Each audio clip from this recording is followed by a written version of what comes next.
그리고 14절에 말합니다.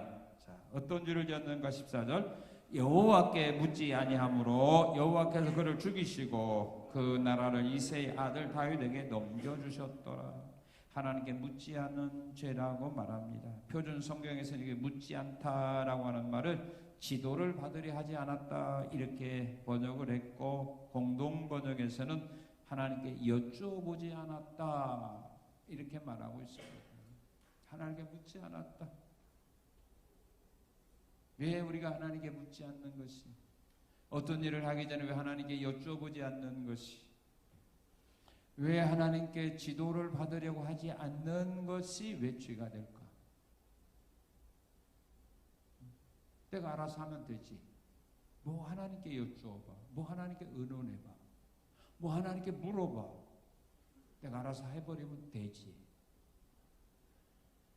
이렇게 사람들은 생각을 할 수도 있습니다. 그런데 하나님은 그것이 죄라는 거죠. 왜 하나님께 묻지 않는 것이 죄가 될까? 하나님은 우리에게 이렇게 말합니다. 환난 날에 나를 부르라. 그러면 내가 도와줄 거야. 시편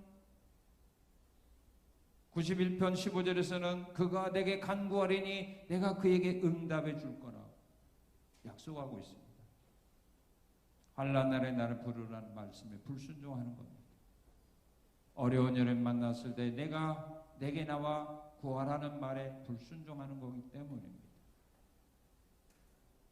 그러니까 하나님의 도움이 없습니다. 모세를 보십시오. 모세는 자기의 삶 속에서 문제가 발생하게 되면 자기가 알아서 해결하지 않고 하나님 앞에 물어봅니다. 하나님이 이스라엘 민족에게 율법을 주셨습니다. 안식일을 지키라는 말씀을 주셨습니다. 그런데 안식일이 되었는데 어떤 사람이 안식일에 산에 가서 나무를 합니다. 그래서 사람들이 그 사람을 데려왔습니다. 이 사람이 안식일인데 산에서 나무했습니다. 그럴 때 모세는 안식일에 나무하는 사람 어떻게 하라는 말씀이 하나님이 주시지 않았잖아요. 그래서 그 문제를 가지고 하나님께 나가 기도합니다. 하나님, 이 사람이 안식일에 나무를 했습니다. 어떻게 해야 됩니까? 라고 말할 때 하나님 말씀합니다. 돌로 쳐 죽여라. 그래서 그대로 순종합니다. 모세는 백성들을 지도하는 가운데서 어려운 문제를 만나게 되면 그는 하나님 앞에 나가 항상 물어봅니다. 마라에서 쓴물을 만나서 백성들이 마실 수 없게 될 때 백성들은 원망했지만 모세는 그 문제 가지고 하나님께 나가서 기도합니다. 그러니까 하나님은 한 나무를 지시하면서 저 나무 꺾어다가 물에 던집니다. 단물로 변해됩니다.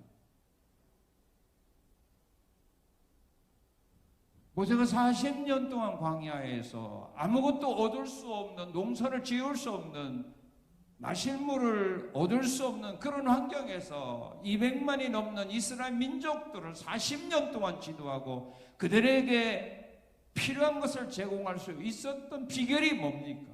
모세는 문제만 있으면 하나님께 나가 물어봅니다.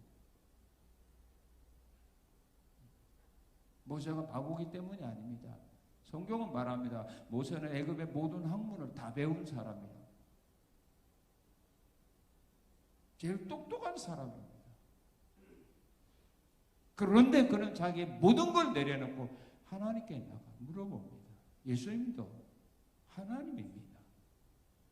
전지전능하신 하나님입니다.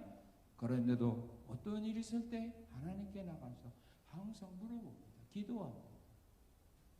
그리고 하나님이 말씀하는 대로 순종하고 나갑니다.